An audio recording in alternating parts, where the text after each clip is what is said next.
پیاز کی تاریخ کی ابتدا کے بارے میں کہنا مشکل ہے کہ اصل اس کی کاشتکاری کہاں سے شروع ہوئی۔ ماہرین کے خیال میں ان کی کاشتکاری کا اصل ماخذ سینٹرل ایشیائی ممالک اور ایران اور پاکستان ہے۔ کچھ کے نزدیک اس کی شروعات چین میں 5000 سال پہلے شروع ہوئی، جبکہ بعض اس کا تعلق مصر سے جوڑتے جہاں ممیوں کے جسموں سے اور ان کی پینٹنگ سے پیاز کے آثار ملے ہیں۔ ایشیائی ممالک سے یہ یورپ پہنچا اور وہاں سے پہلے کالونی بنانے والے انگریزوں نے اسے امریکہ پہنچایا۔ قرآن میں بھی تاریخی لحاظ سے اس کا ذکر موسیٰ علیہ السلام کے دور میں ملتا ہے، جب ان کی قوم نے فرعون سے نجات حاصل کر لی اور من سلوا اترنے لگا تو انہوں نے کہا کہ اے موسیٰ، ہم ایک کھانے پر صبر نہیں کر سکتے، خدا سے کہ ہم پر وہ سبزیاں بھی اتار جو زمین سے نکلتی ہیں جیسے پیاز۔ دنیا میں سب سے زیادہ پیاز پیدا کرنے والے ممالک بالترتیب چین، انڈیا اور امریکہ ہیں، جبکہ پاکستان کا 8واں نمبر ہے۔ پیاز کے فوائد: ایک، اس میں بڑی مقدار میں پانی 89% ہوتا ہے اور ساتھ میں قدرتی پوٹاشیم کی ایک بڑی مقدار موجود ہے، لہذا جسم میں پانی کی کمی کو پورا کرنے کے لیے پیاز فائدہ مند ہے۔ پوٹاشیم پٹھوں کے اکڑاؤ اور ہائی بلڈ پریشر کو بیلنس کرنے میں مدد کرتا ہے۔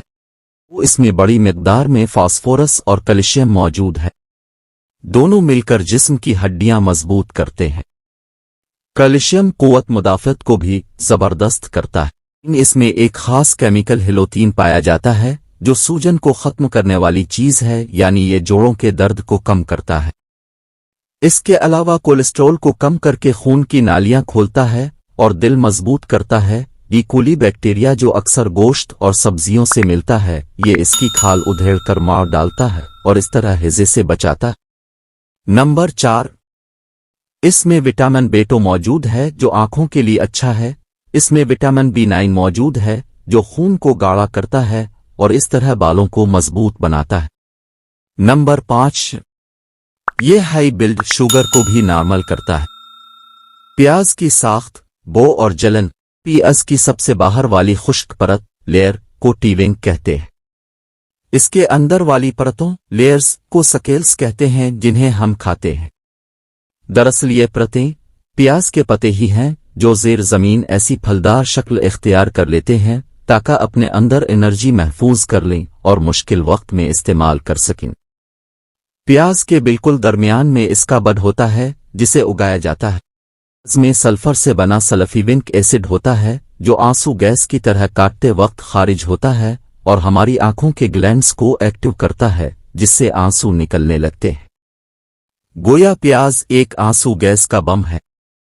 البتہ سائنس نے جینیٹک رد و بدل کر کے آنسو نہ دینے والے پیاز بھی بنا لیے ہیں۔ پیاز کی بدبو کی وجہ بھی سلفر ہی ہے۔ آنسو سے بچنے کے لیے اسے تیز ترین چھری سے کاٹیں، اس سے کم سطح پہ کٹ لگے گا اور ایسڈ کم خارج ہوگا۔ چھری زیادہ گارہ کٹ لگائے گی، زیادہ ایسڈ خارج ہوگا۔ پیاز کو 30 منٹ فریج میں رکھ کر کاٹیں۔ اگر آپ کو ہماری ویڈیو پسند آئی ہے تو ویڈیو کو لائک اینڈ شیئر کر دیں اور چینل کو سبسکرائب لازمی کر دیں۔ خدا حافظ۔